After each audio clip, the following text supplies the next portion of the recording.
નમસ્કાર મિત્રો, સ્વાગત છે તમારું આચેનજીયુ સ્ટડી પોઈન્ટ યુટ્યુબ ચેનલના એક નવા વિડીયોમાં. ડિજિટલ ગુજરાત પોર્ટલ પર કોઈ પણ કામ કરવા માટે હવે એસએસઓ યુઝર આઈડી જે છે એ ફરજિયાત બનાવી દેવામાં આવી છે. તો આજના આ વિડીયોની અંદર આપણે જોઈશું કે તમે તમારું એસએસઓ આઈડી છે એ કઈ રીતે બનાવી શકો છો. આજના આ વિડીયોની અંદર હું તમને તમામ પ્રોસેસ જે છે એ સ્ટેપ બાય સ્ટેપ વિગતવાર સમજાવીશ. તો વિડીયોના અંત સુધી જે છે એ જરૂરથી બનેલા રહેજો, જેથી તમને આ તમામ ઇન્ફોર્મેશન જે છે એ મળી જાય. મિત્રો, HNGU study point YouTube channel દ્વારા તમને આવી સરકારી યોજનાઓની તમામ માહિતી સાથે સાથે સ્કોલરશિપની તમામ માહિતી જે છે એ સૌપ્રથમ અને સચોટ રીતે પૂરી પાડવામાં આવે છે. ભવિષ્યમાં પણ આવી તમામ માહિતી મેળવવા માટે ચેનલને અત્યારે સબસ્ક્રાઇબ કરી લેજો. તો હવે શરૂ કરીએ આજનો આ વિડીયો. તો એના માટે સૌપ્રથમ તમારે ગૂગલની અંદર જઈ ડિજિટલ ગુજરાત લખી અને જે છે એ સર્ચ કરી દેવાનું છે. તો જે પહેલી જ વેબસાઇટ છે www.digitalgujarat.gov.in, આ વેબસાઇટ જે છે એ તમારા સામે આવી જશે. તો સિમ્પલી તમારે જે છે એ આ વેબસાઇટ છે એને ઓપન કરી લેવાની છે. તો જેવી તમે આ વેબસાઇટ ઓપન કરશો, કંઈક આ મુજબનું ઇન્ટરફેસ જે છે એ તમારા સામે જોવા મળી જશે. તમે જોઈ શકો છો, નાગરિકોએ ડિજિટલ ગુજરાત પોર્ટલના લોગિન વિકલ્પ પર ક્લિક કરવું. ફરગોટ એસએસઓ આઈડી પર ક્લિક કરી પોતાના મોબાઈલ નંબર / ઈમેલ આઈડી દાખલ કરી તપાસવું કે એસએસઓ આઈડી પહેલેથી બનાવેલી છે કે નહીં. એટલે કે ડિજિટલ ગુજરાત પોર્ટલ પર હવે તમારે સ્કોલરશિપનું કામ કરવું હોય, આવકનો દાખલો કઢાવવો હોય, જાતિનો દાખલો કઢાવવો હોય કે બીજું કોઈ પણ કામ કરવું હોય, તમારા જોડે જે છે એ એસએસઓ આઈડી જે છે એ હવે ફરજિયાત કરી દેવામાં આવે છે. તો સિમ્પલી જે છે હું તમને અહીંયાથી પણ દેખાડી શકું છું. તમે જે લોગિન / રજિસ્ટર પર ક્લિક કરશો તો તમે જોઈ શકો છો સિટીઝન લોગિન, ઓફિસ લોગિન અને જે છે એ સ્કૂલ / ઇન્સ્ટિટ્યુશન લોગિન, આવા ઓપ્શન જે છે એ આવી જશે. અને આપણે સ્પેસિફિક સ્કોલરશિપની વાત કરીએ તો તમે જોઈ શકો છો સ્કોલરશિપ સર્વિસ જે છે એ નીચે આપેલું છે. એના પર તમે રીડ મોર પર ક્લિક કરશો તો આ મુજબની વેબસાઇટ જે છે એ ખુલી જશે, જેની અંદર તમે જોઈ શકો છો Gujarat state scholarship portal for citizen single sign on system શરૂ કરવા અંગેની જાહેરાત. તો જે પણ વિદ્યાર્થી મિત્રો સ્કોલરશિપનું ફોર્મ ભરવા માંગતા હોય, સ્કોલરશિપનું જે છે એ સ્ટેટસ ચકાસવા માંગતા હોય, એમણે તમામે જે છે એ હવે જે છે એ ફરજિયાત રીતે જે છે એ 20/11/2025 થી એસએસઓ આઈડી દ્વારા જે છે એ લોગિન કરવાનું રહેશે. જે અત્યારના તમારા લોગિન આઈડી અને પાસવર્ડ છે એ હવે કામ કરશે નહીં. તો અહીંયા જે છે એ આવી ગયા પછી તમારે જે છે એ સિમ્પલી શું કરવાનું છે, આ સૂચનાને જે છે એ બંધ કરી દેવાની છે. અને પછી તમે અહીંયા જોઈ શકો છો જે સિટીઝન લોગિનનો ઓપ્શન દેખાઈ રહ્યો છે એના પર પણ તમે ક્લિક કરી શકો છો. અથવા તો સાથે સાથે તમે અહીંયા જે છે એ જે અહીંયા મેઇન વેબસાઇટ પર સિટીઝન લોગિન દેખાય છે એના પર પણ જે છે એ ક્લિક કરી શકો છો. તો જેવું તમે સિટીઝન લોગિન પર ક્લિક કરશો, આ મુજબનું ઇન્ટરફેસ જે છે એ તમારા સામે આવી જશે. જેની અંદર સૌપ્રથમ તમે જોઈ શકો છો તમારે એસએસઓ આઈડી નાખવાનું છે, પછી તમારો જે છે એ પાસવર્ડ નાખવાનો છે, પછી જે કેપ્ચા કોડ એ નાખવાનો છે અને એના પછી તમારે જે છે એ આ સાઇન ઇનનું બટન છે એના પર ક્લિક કરવાનું છે. તો સૌપ્રથમ તમારે અહીંયા આવીને શું કરવાનું છે, જે ફરગોટ એસએસઓ આઈડી છે એના પર જે છે એ તમારે ક્લિક કરી દેવાનું છે. જેવું તમે એના પર ક્લિક કરશો તો તમારા જોડે જે છે એ અહીંયા બે ઓપ્શન આવી જશે, મોબાઈલ / ઈમેલ. તો એમાંથી તમે જે પણ સિલેક્ટ કરવા માંગતા હોય સિલેક્ટ કરવાનું છે. પછી તમે જે સિલેક્ટ કર્યું એ તમારે જે છે એ સિમ્પલી અહીંયા એન્ટર કરવાનું છે. આપણે જે છે એ એન્ટર કરી દઈએ છીએ.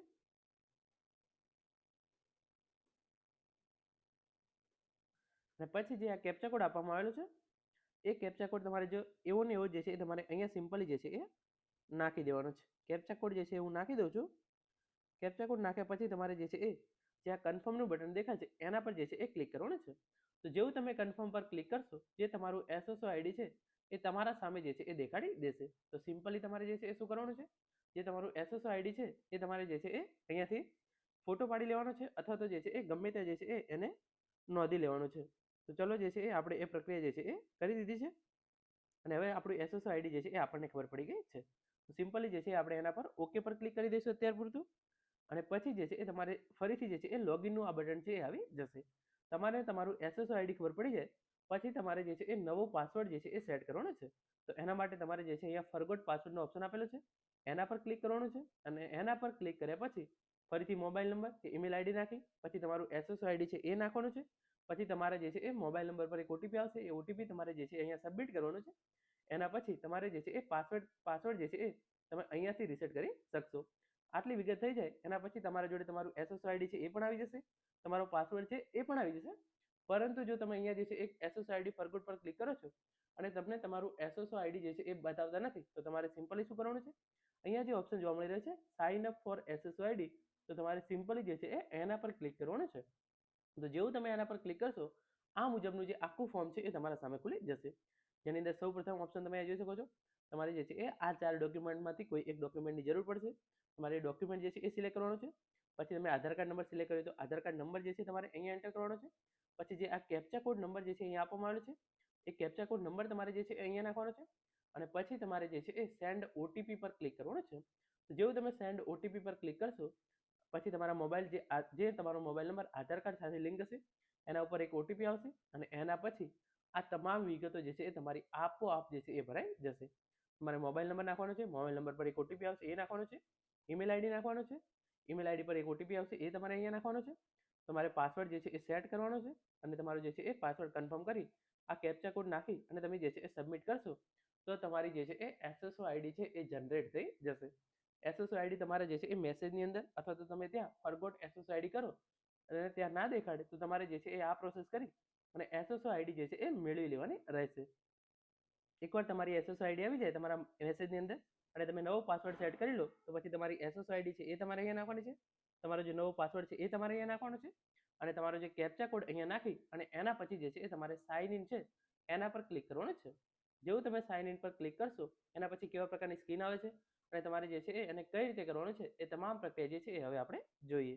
જેવું તમે એસએસઓ આઈડી, પાસવર્ડ અને કેપ્ચા નાખી સાઇન ઇન કરશો આ મુજબનું ઇન્ટરફેસ જે છે એ તમારા સામે ખુલી જશે જેની અંદર લખેલું છે સિટીઝન સિંગલ સાઇન ઓન અને આ પ્રમાણે તમારું જે છે એ એસએસઓ આઈડી છે એ અહીંયા દેખાડતા હશે અને તમારી તમામ વિગતો જે છે એ આ પ્રમાણે તમારા સામે આવી જશે. અને અહીંયા તમારે જે છે એ કોઈ પણ યોજનાની અંદર અપ્લાય કરવા માટે Aadhaar card, PAN card, child tracking system ID અથવા તો રેશન કાર્ડમાંથી કોઈ પણ એક ઈ કેવાયસી જે છે એ કરવાની રહેશે. તો ચલો આપણે જે છે એ આધાર કાર્ડ વાળી એક કેવાયસી છે એ કરી લઈએ છીએ. એના પછી જે આગળની ઇન્ફોર્મેશન જે છે એ મેળવીએ. તો અહીંયા જે તમને પેન્સિલ જેવું બટન દેખાતું છે તમારે જે છે એ સિમ્પલી એના પર ક્લિક કરવાનું છે. જેવું તમે એના પર ક્લિક કરશો સૌ પ્રથમ જે છે એ તમારે અહીંયા તમારો આધાર કાર્ડ નંબર જે છે એ નાખવાનો રહેશે. તો જે આધાર કાર્ડ નંબર છે એ હું અહીંયા નાખી દઉં છું. આધાર કાર્ડ નંબર તમારે અહીંયા નાખ્યા પછી જે અહીંયા જે આ કેપ્ચા કોડ આપવામાં આવેલો છે એવો ને એવો કેપ્ચા કોડ તમારે જે છે એ અહીંયા નાખી દેવાનો છે. તો ચલો આપણે એની પ્રક્રિયા છે એ પણ પૂરી કરી દઈએ છીએ.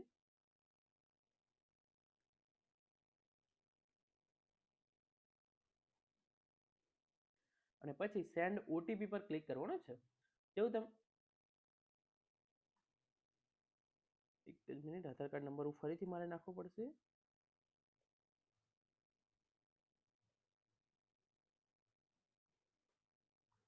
અને ફરીથી કેપ્ચા કોડ છે એ પણ હું નાખી દઉં છું.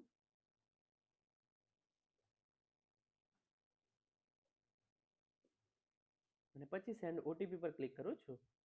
તો જેવું હું સેન્ડ ઓટીપી પર ક્લિક કરીશ એક ઓટીપી જે છે એ મારા આધાર કાર્ડ સાથે જે નંબર લિંક છે એના પર જે છે એ મોકલી આપવામાં આવશે. તો સિમ્પલી તમારે જે છે એ ઓટીપી છે એ તમારે અહીંયા નાખી દેવાનો છે. તો એ ઓટીપી છે જે છે હું અહીંયા નાખી દઉં છું. તો એ ચલો ઓટીપી હું જે છે અહીંયા નાખી દઉં છું 269285. આ જ પ્રમાણે તમારે જે છે એ સંપૂર્ણ પ્રોસેસ કરવાની છે અને પછી વેરીફાઈ ઓટીપી છે એના પર ક્લિક કરવાનું છે. તો જેવું તમે વેરીફાઈ ઓટીપી પર ક્લિક કરશો આ પ્રમાણે જે છે એ ઓટીપી વેરીફાઈ સક્સેસફુલી આવી જશે અને તમારો ફોટો, તમારું નામ, તમારું એડ્રેસ તમામ વિગતો જે છે એ તમારા સામે આવી જશે. પછી તમારે જે છે એ ફર્સ્ટ નેમ સિલેક્ટ કરવાનું છે. તો ફર્સ્ટ નેમની અંદર હંમેશા જે છે એ તમારે તમારું નામ સિલેક્ટ કરવાનું છે. પછી મિડલ નેમની અંદર જે છે એ તમારે પિતાનું નામ સિલેક્ટ કરવાનું છે અને લાસ્ટ નેમની અંદર તમારે જે છે એ તમારી સરનેમ જે છે એ સિલેક્ટ કરી લેવાની છે. એના પછી ફર્સ્ટ નેમ ગુજરાતીની અંદર તમારું નામ જે છે એ ગુજરાતીની અંદર સિલેક્ટ કરવાનું છે. એના પછી મિડલ નેમ ગુજરાતીની અંદર તમારે પિતાનું નામ ગુજરાતીમાં સિલેક્ટ કરવાનું છે અને લાસ્ટ નેમની અંદર તમારે તમારી જે સરનેમ છે એ સિલેક્ટ કરી અને જે આ સેવનું બટન દેખાશે સિમ્પલી તમારે એના પર ક્લિક કરી દેવાનું છે. તો જે આપણું પહેલું સ્ટેપ છે એ જે છે એ પૂરું થઈ ગયું છે. Your Aadhaar KYC is completed. Do you want to reflect your Aadhaar details in your citizen profile. તો એની અંદર સિમ્પલી તમારે જે છે એ યસ પર ક્લિક કરી દેવાનું છે. તો જેવું તમે યસ પર ક્લિક કરશો your Aadhaar details have been successfully updated in your citizen profile. પછી તમારે જે છે એ સિમ્પલી ઓકે પર ક્લિક કરવાનું છે. હવે તમે જેવું ઓકે પર ક્લિક કરશો આ મુજબનું જે છે એ નવું પેજ જે છે એ તમારા સામે ખોલશે. વેબસાઇટ જે છે એ થોડી વાર લોડ લેશે અને પછી આ પ્રમાણે જે છે એ લોડ લઈ અને તમારે જે છે એ પર્સનલ ઇન્ફોર્મેશન નાખવાની રહેશે, કોમ્યુનિકેશન ડિટેલ્સ નાખવાની રહેશે, તમારી ફેમિલી ડિટેલ્સ નાખવાની રહેશે અને તમારે અમુક ડોક્યુમેન્ટ જે છે એ અપલોડ કરવાના થશે. તો ચલો આપણે એ તમામ પ્રક્રિયા જે છે એ પૂરી કરી દઈએ છીએ. પછી તમારું જે છે એ તમામ વિગતો તમારે એ ચકાસી લેવાની છે. પછી તમે જે છે એ મેરિડ છો કે અનમેરિડ તમારે જે છે એ સિલેક્ટ કરવાનું છે. તમે શું કામ કરો છો તમારે જે છે એ સિલેક્ટ કરવાનું છે. એના પછી તમે જે છે એ ક્યાં સુધી ભણેલા છો એ સિલેક્ટ કરવાનું છે. તમારી જે પણ કેટેગરી હોય તમારે એ સિલેક્ટ કરવાની છે. તો ચલો એ તમામ પ્રક્રિયા જે છે આપણે પૂરી કરી લઈએ છીએ. પછી તમારે જે છે એ તમારી એમ્પ્લોયમેન્ટની વિગતો તમારે નાખવી હોય તો નાખવાની છે. તમે જો એને ના નાખવા માંગતા હોય તો એ જે છે એ કમ્પલસરી છે નહીં. તો તમારે જે છે એ ફાઇનાન્શિયલ ડિટેલ્સ નાખવાની હોય, સોર્સ ઓફ ઇન્કમ નાખવાની હોય, આ તમામ વિગતો તમારે જે છે એ નાખવી હોય તો તમે નાખી શકો છો. આ જે છે એ કમ્પલસરી છે નહીં. તો મારે અત્યારે જે છે એ નાખવી નથી, તો એને સિમ્પલી સેવ એન્ડ નેક્સ્ટ કરી શકો છો. પરંતુ તમારે જો છે એ નાખવી હોય તો તમે જે છે એ ચોક્કસથી નાખી શકો છો. પછી સેવ એન્ડ નેક્સ્ટ પર જે છે એ ક્લિક કરું છું. જેવું તમે સેવ એન્ડ નેક્સ્ટ પર ક્લિક કરશો, આ મુજબનું જે બીજું ઇન્ટરફેસ જે છે એ તમારા સામે ખુલી જશે, જેની અંદર તમારે તમારી જે છે એ એડ્રેસની વિગતો જે છે એ નાખવાની રહેશે. તમારું જે છે એ જે પ્રમાણે આધાર કાર્ડની અંદર એડ્રેસ છે એ તમામ એડ્રેસ જે છે એ અહીં આવી જશે. એના પછી તમે જોઈ શકો છો સિલેક્ટ સ્ટેટની અંદર તમારે જે છે ગુજરાત કરવાનું છે. ડિસ્ટ્રિક્ટ તમને જે પણ લાગુ પડતો હોય તમારે જે છે એ સિલેક્ટ કરી લેવાનો છે. ચલો આપણે એ પણ કરી લઈએ છીએ. પછી તાલુકો તમને જે લાગુ પડતો એ તમારે કરી લેવાનો છે. એના પછી તમારે જે છે એ ગામ સિલેક્ટ કરવાનું છે. તો ચલો આપણે ગામ છે એને પણ સિલેક્ટ કરી લઈએ છીએ. નંબર જે છે એ તમારે અહીંયા નાખવાનો છે. પછી તમારો જે પિનકોડ નંબર હોય તમારે અહીંયા નાખવાનો છે.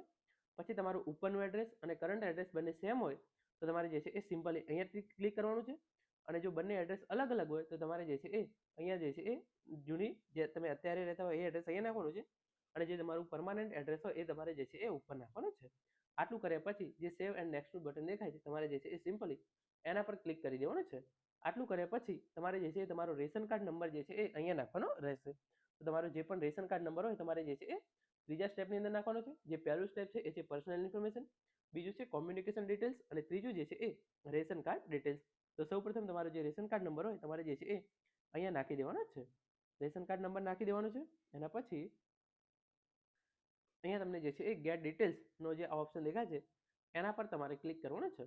જેવું તમે ગેટ ડિટેલ્સ પર ક્લિક કરશો તમારે જે છે એ કુટુંબની તમામ વિગતો જે છે એ થોડી વાર લોડ લઈ અને તમારા સામે જે છે એ શો કરી દેશે.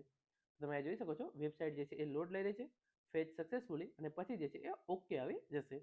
તમે જોઈ શકો છો તમામ લોકોનું જે તમારા ઘરની અંદર એસએસઆઈડી છે, ઈ કેવાયસી થયેલું છે કે નહીં એ તમામ ઇન્ફોર્મેશન જે છે એ અહીંયા દેખાડી દેશે. એના પછી તમારે જે છે એ સિમ્પલી સેવ એન્ડ નેક્સ્ટ પર ક્લિક કરી દેવાનું છે. તો જેવું તમે સેવ એન્ડ નેક્સ્ટ પર ક્લિક કરશો આ પ્રમાણે તમે જોઈ શકો છો તમારા સામે જે છે એ ડોક્યુમેન્ટ અપલોડ કરવાનો ઓપ્શન આવશે. તો એની અંદર સૌપ્રથમ તમારે જે છે એ પ્રૂફ ઓફ આઈડેન્ટિટી તરીકે એની અંદર જે છે એ આધાર કાર્ડ સિલેક્ટ કરવાનું છે. તો જેવું તમે આધાર કાર્ડ સિલેક્ટ કરશો કેવાયસી ઇઝ કમ્પ્લીટેડ એવું જે છે એ આવી જશે. બીજું પ્રૂફ ઓફ એડ્રેસ તરીકે તમારે જે છે એની અંદર પણ જે છે એ આધાર કાર્ડ સિલેક્ટ કરવાનું છે. તો એની કેવાયસી છે એ પણ પૂરી થઈ જશે. Proof of date of birth તો એની અંદર તમારે જે છે એ simply PAN card, voter ID card, birth certificate કે 10માની માર્કશીટ જે પણ હોય એ જે છે તમારે અહીંયા કરી દેવાની છે. અને એના પછી જે છે એ ચૂઝ ફાઇલની અંદર જઈ અથવા તો ડિજિટલ લોકરના મારફતે પણ તમે જે છે એ આ તમામ પ્રક્રિયા જે છે એ કરી શકો છો. તો અહીંયા મેં મારા પાન કાર્ડની પીડીએફ જે છે એ અપલોડ કરી દીધી છે અને એના પછી જે અહીંયા સિમ્પલી સબમિટનો ઓપ્શન દેખાઈ રહ્યું છે તમારે એના પર જે છે એ ક્લિક કરી દેવાનું છે. તો જેવું તમે સબમિટ પર ક્લિક કરશો આ મુજબની જે છે એ સૂચના તમારા સામે આવી જશે. એની અંદર તમારે યસ પ્રોસેસ એના પર જે છે એ ક્લિક કરી દેવાનું છે. તો જેવું તમે યસ પ્રોસેસ પર ક્લિક કરશો data/information updated successfully એવું જે છે એ તમારા સામે આવી જશે. એને સિમ્પલી તમારે જે છે એ ઓકે કરી દેવાનું છે. આટલું ઓકે કર્યા પછી તમે જોઈ શકો છો જે સેન્ડ ડિટેલ્સનો ઓપ્શન છે તમારે એના પર ક્લિક કરવાનું છે. અને ફરીથી તમને પૂછશે યસ સેન્ડ ડિટેલ્સ તો તમારે જે છે એ એના પર ઓકે કરી દેવાનું છે. આટલું તમે ઓકે કરી દેશો એના પછી જે છે એ થોડી વાર વેબસાઇટ લોડ લેશે અને તમને જે છે એ ડિજિટલ ગુજરાત પોર્ટલ પર જે છે એ લોગિન કરી દેશે. અહીંયા તમે જોઈ શકો છો તમારા જે છે એ મોબાઈલ નંબર છે એના પર એક ઓટીપી આવે છે. એ ઓટીપી જે છે એ તમારે અહીંયા સિમ્પલી જે છે એ નાખવાનો છે. અને પછી કન્ફર્મનું જે આ બટન દેખાય છે એના પર જે છે એ ક્લિક કરી દેવાનું છે. ઓટીપી નાખ્યા પછી કન્ફર્મ પર ક્લિક કરશો તો આ પ્રમાણેનું તમારું જે ડિજિટલ ગુજરાત પોર્ટલ છે એ તમારા સામે ખુલી જશે. તો હવેથી ડિજિટલ ગુજરાત પોર્ટલ પર કોઈ પણ કામ કરવા માટે તમારે જે છે એ આ પ્રમાણે એસએસઓ આઈડીથી જે છે એ લોગિન કરવાનું રહે છે. તો એસએસઓ આઈડીની અંદર તમારે જે છે એ આ પ્રકારની પ્રક્રિયા કરવાની છે. અને એના પછી તમે જોઈ શકો છો જે સર્વિસીસ છે એની અંદર સ્કોલરશિપ સર્વિસીસની અંદર જઈ તમે તમારી તમામ વિગતો જે છે એ જોઈ શકો છો.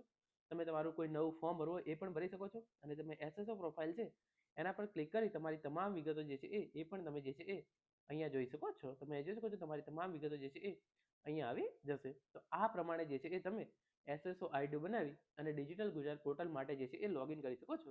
તો અહીંયા ચાલો હું તમને લોગ આઉટ કરી અને ફરીથી એકવાર બતાવું છું કે તમે જ્યારે ફરીથી લોગિન કરશો તો કયા પ્રકારનું ઇન્ટરફેસ જે છે એ જોવા મળશે. તો મેં ફરીથી અહીંયાથી જે છે એ લોગ આઉટ મારી દીધું છે. અને પછી જે છે હું અહીંયા લોગિન પર ક્લિક કરીશ. એની અંદર સિટીઝન લોગિન પર ક્લિક કરીશ. અહીંયા જે છે મારું એસએસઓ આઈડી અને જે છે એ પાસવર્ડ નાખીશ. એના પછી જે અહીંયા કેપ્ચા કોડ આપવામાં આવેલો છે એ નાખીશ HY RJG8 અને પછી જે સાઇન ઇનનું બટન દેખાય છે એના પર હું ક્લિક કરી દઈશ. તો જેવું તમે સાઇન ઇનના બટન પર ક્લિક કરશો હવે ડાયરેક્ટ આ મુજબનું ઇન્ટરફેસ જે છે એ તમારા સામે ખુલી જશે. તમે અહીં જોઈ શકો છો. થોડી વાર આપણે વેઇટ કરીશું. કયા પ્રકારનું ઇન્ટરફેસ આવે છે હું તમને દેખાડું છું. એના પછી જે છે એ આપણે આજનો આ વિડીયો જે છે એ પૂરો કરીશું. તો આ પ્રમાણે જે છે એ તમે મોટી મોટી તમારી તમામ પ્રોસેસ જે છે એ કરી શકો છો. ફરીથી તમે અહીં જોઈ શકો છો આ પ્રમાણે જે છે એ સેન્ડ ડિટેલ્સનો ઓપ્શન આવશે. તમારે જે છે એ ફરીથી સેન્ડ ડિટેલ્સ છે એના પર ક્લિક કરવાનું છે. યસ સેન્ડ ડિટેલ્સ એના પર ક્લિક કરવાનું છે. તમે સેન્ડ ડિટેલ્સ પર જે છે એ ક્લિક કરશો તો તમે જોઈ શકો છો ફરીથી જે છે એ તમને ડિજિટલ ગુજરાત પોર્ટલ પર આપણે લોગિન કરવા માટે જે ઓટીપી આવે છે એ ઓટીપી આવશે અને તમે જે છે એ હવે ફરીથી જે છે એ આસાનીથી જે છે એ લોગિન કરી શકશો. તો આ પ્રમાણે જે છે એ તમે હવે ડિજિટલ ગુજરાત પોર્ટલ પર લોગિન કરી શકો છો. તમારું એસએસઓ આઈડી જે છે એ બનાવી શકો છો. તો મિત્રો આ હતો આજનો વિડીયો જેની અંદર આપણે ડિજિટલ ગુજરાત પોર્ટલ પર લોગિન કરવા માટે એસએસઓ આઈડી કેવી રીતે બનાવવું એના વિશેની સંપૂર્ણ માહિતી મેળવી છે. આશા રાખું છું આજનો આ વિડીયો જે છે તમને ચોક્કસથી ઉપયોગી થશે. Thank you so much for watching.